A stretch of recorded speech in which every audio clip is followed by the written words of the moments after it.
Welcome back. Well, over the weekend, the EFF launching its election manifesto at the Newzroom Afrika Stadium this coming weekend. The DA launching its manifesto in Tshwane. But with all of this campaigning, there's still a few final details that need to be sorted out about how we vote before the election. This is because the Electoral Matters Amendment Bill still has outstanding issues that need to be agreed to by Parliament. It's supposed to actually deal with some of these issues today. It appears there's been a slight delay. Michael Atkins is an independent election analyst who's been looking at all of this. Michael, good afternoon to you. There are many different parts of this, but firstly, are there parts of this bill or of this act that Parliament has to sort out before the elections? Yes, certainly. There are obviously changes to a number of election-related acts of Parliament to facilitate the inclusion of independents into our electoral system. So it's obviously the, previously named Party Funding Act, as well as broadcast regulations and, the management of Parliament. So there are details to do with independent candidates. Mostly they are technical and administrative. But in addition to those, there are some amendments to the Party Funding Act that are not directly related to the presence of independent candidates. And those are likely to create the greatest difficulty in this quick passage through Parliament. Okay, I'm going to come back to those in a moment. Firstly then, apart from party funding, are any of the issues contentious? And as I understand sort of the broadcasting regulations during that time, once the election is proclaimed, broadcasters have a duty to sort of give everyone a fair chance based on what they did in Parliament the last time. But the independents, of course, didn't compete the last time, and so I wouldn't have the first clue how much airtime to give them. Look, it is a difficult question. You're correct that it could prove to be difficult for broadcasters because we simply don't know at this point how many independent candidates there will be. Likely not too many in the National Assembly elections, but provincial legislatures, the possibility certainly exists. So broadcasters will have their work cut out for them, but they already have that challenge with a multiplicity of smaller parties that have been appearing on our ballots. So in a sense, the principle does not change, but the practical arrangements may, depending on the numbers involved.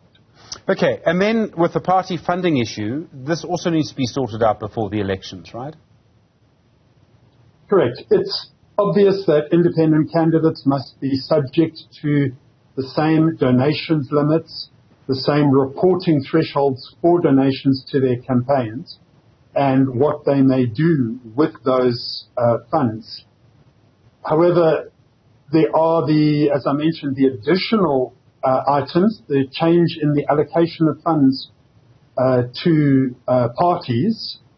We know that parties have been funded by the fiscus from the 1990s, and the formula has now been changed in the proposed amendments to the Political Party Funding Act. Okay. So some of this could be, as you say, a bit contentious. Now, some of the stuff is technical.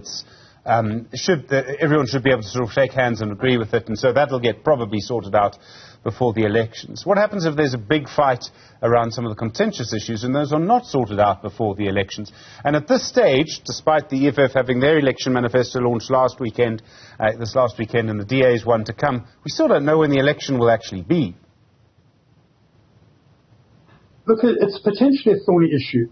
The bottom line is they have to be sorted out.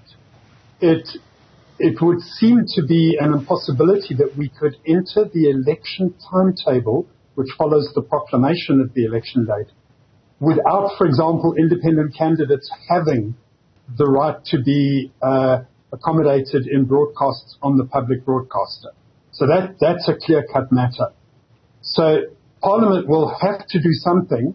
If the contentious matters prove to be a sticking point, then there may be a need to withdraw those now, given that they are not essential to the holding of an election with independent candidates. There's one issue around political party funding. As you say, there's a threshold at the moment. Above that, if political parties receive donations above that threshold, they have to declare them. We see that coming out, I think, every 3 months from the Electoral Commission, which administers that. But there's a suggestion that the president could, almost unilaterally, but would certainly have the power to change those thresholds by himself or herself. Would that really be democratic? I mean, that would surely help certain parties more than others. If suddenly the threshold was doubled or even, made R1 billion, then no one would ever have to declare anything. Correct. And the difficulty that Parliament has, and it's not clear how much they have considered this, is the Political Party Funding Act gives effect to a constitutional right to access to information as confirmed by the Constitutional Court in the 2018 My Vote Counts case.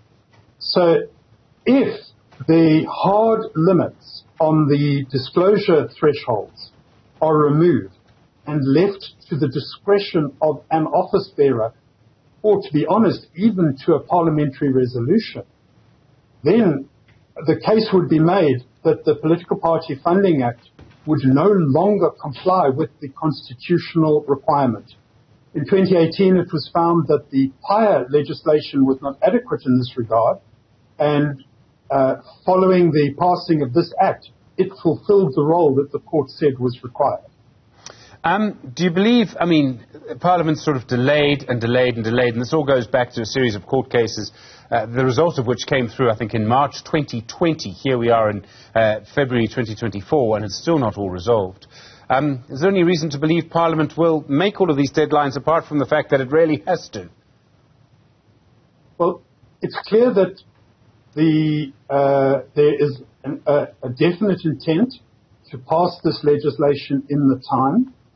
The question will be which or whether the contentious clauses will be retained or not, or in what form. So, for example, the changes to the party funding allocation on current representation would halve the funding available by the state, by the fiscus, to the smallest 10 parties in the National Assembly. So that is quite a dramatic change. But it is clear that the intention is to get this through as quickly as possible. So I don't doubt that this will be done before the elections. Michael Atkins, thank you. Independent elections analyst, really do appreciate the time.